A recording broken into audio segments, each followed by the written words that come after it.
It is still iBrand Daybreak. This is the time we get to tell you, or we get to delve into the topic of the day. But before then, Sam is here with me. Sam, good morning. Good morning, Uche. How are you doing? I am good. How are you? Well, I'm okay, and it's nice doing this with you for I heard the first traffic time. dealt with you this morning. In fact, I don't want to talk about it.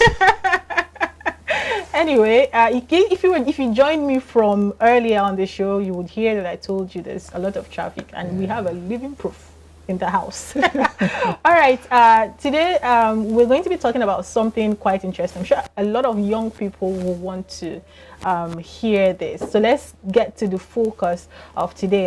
Cannabis users across the globe yesterday lightened up to mark 420.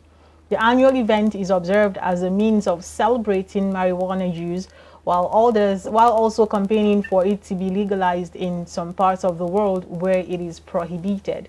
Planting or growing cannabis in Nigeria is regarded as a serious offense.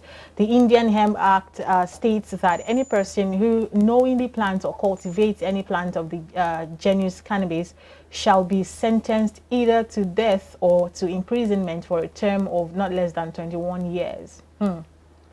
And despite this, cannabis is grown widely throughout the country. It's a favored crop for farmers as it generates a much larger profit than other plants. Joining us to give us insights to this topic is Dr. Akoni Abiola. He is a medical director. Dr. Akoni, you're welcome. Good morning. Can you hear us? Good morning. Good morning, everyone. Thank you very much, Doctor. Thank you, sir. All right. So a lot of times when the conversation about cannabis comes up, people, kind of try to justify taking it by saying it is healthy. Doctors actually use it for medicine and all that. But let us start off this way. Is it really healthy? Is there a health part to, taking these? Is there health benefits to taking cannabis? Yes, cannabis is part of the nature of the medicinal value of herbs and roots, and it has its own benefits, and it's used in different aspects of almond or probably syrup or tablet in medicinal aspects. But the abuse and the presentation or how the young ones or the worldwide present it in different ways and cultural norms. There are different cultural norms towards the cannabis and marijuana and the abuses when it comes to school, child bearing or environmental influence. Those are the beliefs. But when it comes to the medicinal value, it's part of the functional active medicinal value that probably used for some medications or some ointments that is very effective and usually is very much recommendation. But it's just the abuse and the side effect. Immediately the side effect is it's uncontrollable and it's deadly and life-threatening to everyone that abuses it. All right, Doctor, that's taken, but let me just come in here again. There is this thought out there or speculations or insinuations about this hard drug called cannabis. A lot of people say that cannabis is healthy in terms of the health benefit. It's also nutritious because some persons also use it to cook food, and I'm sure you're aware of that. Now, looking at all of these beliefs around this cannabis or this hard drug, why is it that there is still this restriction or let me say a ban on the use of cannabis? Yes, on that aspect, there is always what we call advantage and disadvantage. All right. Disadvantage is not welcoming and is alarming when it comes to life bearing and the damages it causes to the mental health of our people. The medicinal aspect is when we are talking about paracetamol is okay, or ugu is okay, or water leaf is okay. It's not because of that is okay. We should not abuse it. It's because the norms of what people are generating from the cannabis, it makes them to misbehave. Sometimes it gives them like a Viagra, maybe similar to have sexual enhance, or to make them to be very high. Those effects, the side effect, long time use of this or abuse or only this adaptation to this marijuana, this mental disorder and increases psychotic disorder in our environment, in our country, worldwide, meaning that it makes them too dulling moments, have effect on the brain, and it changes their physical well-being and their mental well-being. It changes it and gives them the low memory or abnormal behavior or abnormality in different in speech or movement. Those are the damages it causes. The damage is more well alarming than the benefit. You know, we have other similar herbs or roots that function the same way. It's better we make use of other herbs and function the same way than focusing on marijuana, and people are taking to an hard drug. And most cases, even some industrials directly add it to their production process. Maybe like all these bitters, all these things that causes damages to the liver, damage to the kidney. You know, is abuse of it because they want to achieve their aim. They want to get a more profitable effect, but the effect causing on human being or individual, especially schools. And the language of 420, like celebrating worldwide, and 420 of cannabis is at 4:20 p.m. According to the history, that 1970 that cannabis was in California. The students use that language as like a what they call norm to just say 420, meaning that by closing period by 420 they are making to have this marijuana, to smoke marijuana. From there becomes a norm, becomes a normal name, that a street name that now called 420. 420 now becomes representing the word marijuana or cannabis. All right. It's not really acceptable, and the effect is much on the other people. All right. Thank you for giving us that more analysis on the 420, because of course we know that that word is a coded word, you know, which school students actually use to, you know, deceive the crowd or deceive people around them, you know, when they want to indulge in such practice or such an act. We understand that, and thanks for giving us that analysis. But my question now is, looking at the fact that you've just given us a narrative of the health risk or hazard, you know, that is associated with taking this hard drug, you know, vis-a-vis the benefits that, you know, is actually available for those who, you know, take this hard drug. Don't you think that instead of the government coming up with a ban or a restriction, they should just come up with something like a sensitization or an awareness, helping people understand the amount of those they should, you know, indulge in when they are trying to make use of these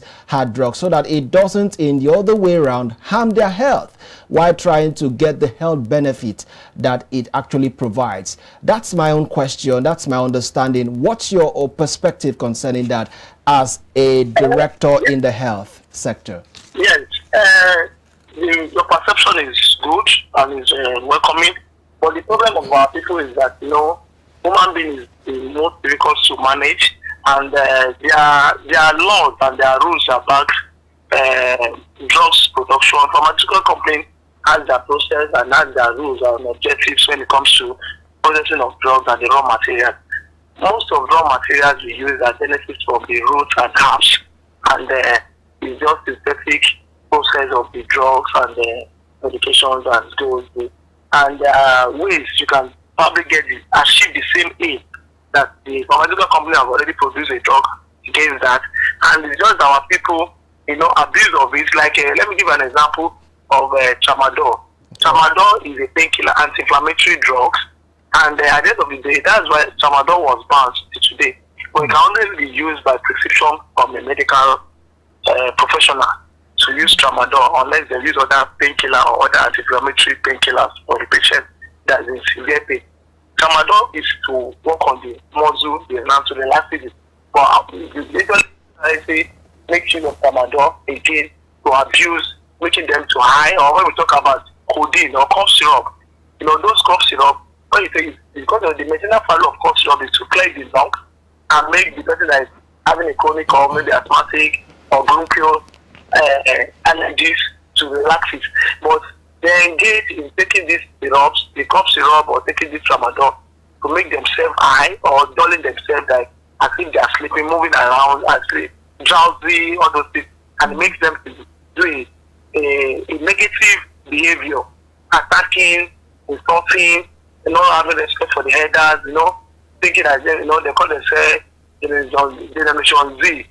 You understand, all these things are the problems that we are facing. Those are the major things, the mentality and the child of bringing group children influence. Have effect on this marijuana. Marijuana is one of the key factors of the bad habit our children engage, both in schools, both in Islamic institutions, both in universities, both even in working environment, in streets already. It has been a normal thing. Every estate around, you see, if you are not exposed to marijuana, you are not now a big boy, you are not matured enough, you have not become a street, that the government should look into it, how we can eradicate and educate people the side effects and mostly the disadvantage.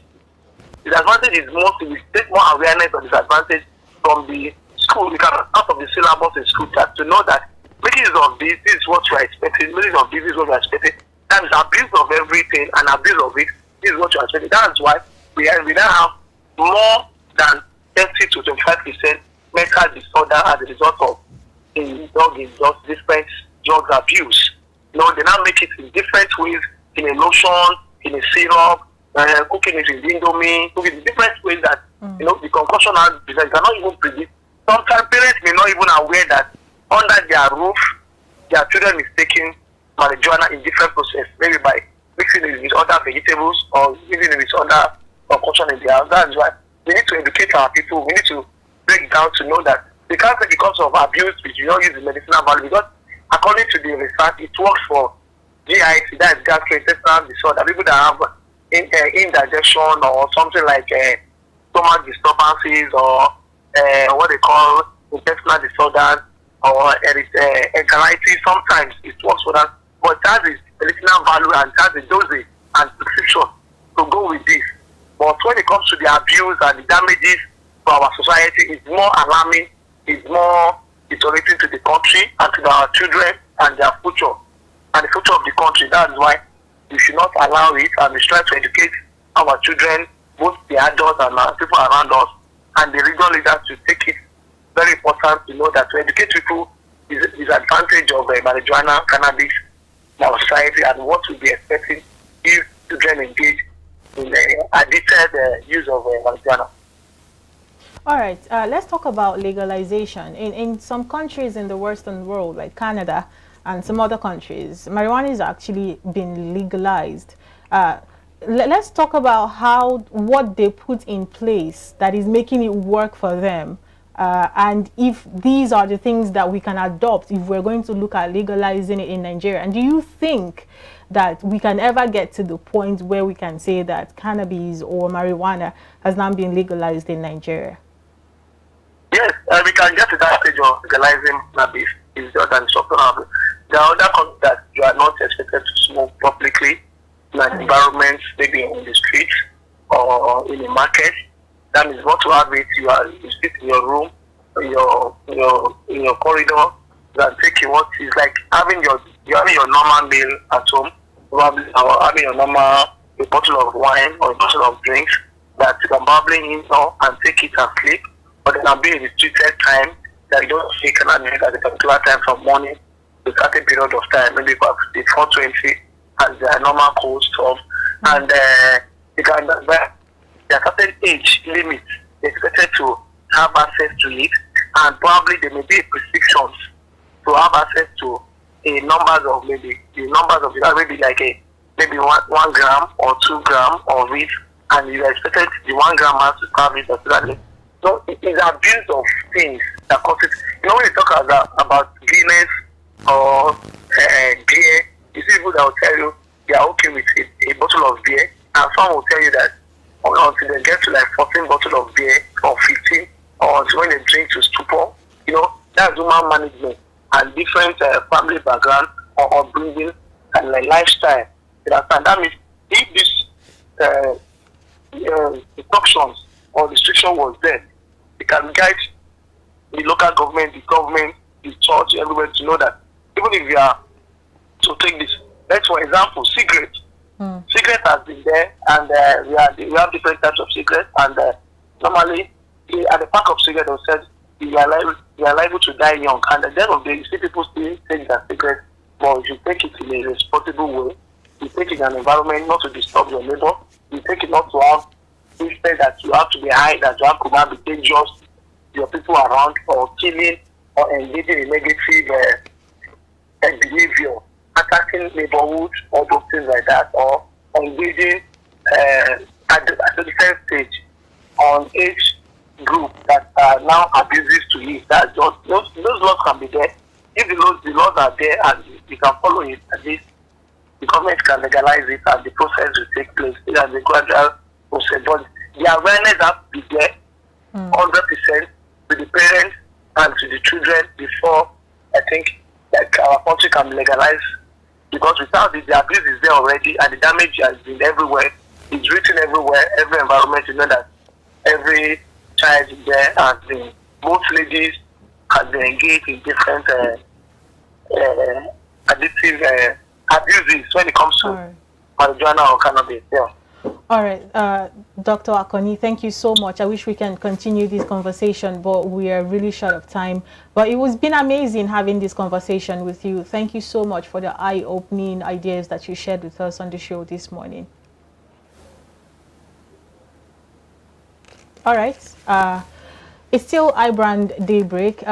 This conversation will keep going on and on and on. And I am hoping that whoever, for a product, if I'm to use that word, that has so much restrictions on it, it seems to be out there even more than products that do not have any form of restrictions on them. I'm hoping that whoever or people that are in charge, of keeping these under control would actually rise up to the challenge and take care, because young children are being exposed on a daily basis to cannabis and marijuana. And I'm hoping that much as there's a good side to it, the abuse, we can curb it and nip it on the bud before it causes even more harm than it's already causing. Yeah, that's true. So that was why I was actually asking the doctor that what can be done. Looking at the fact that the disadvantages outweighs the advantage. True. Then it means that a lot of sensitization, awareness,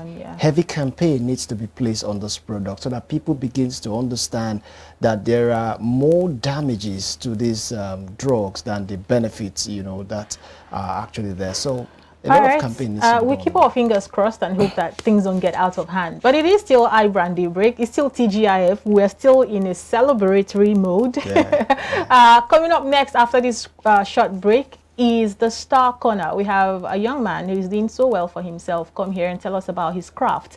Do not go anywhere. Stay with us.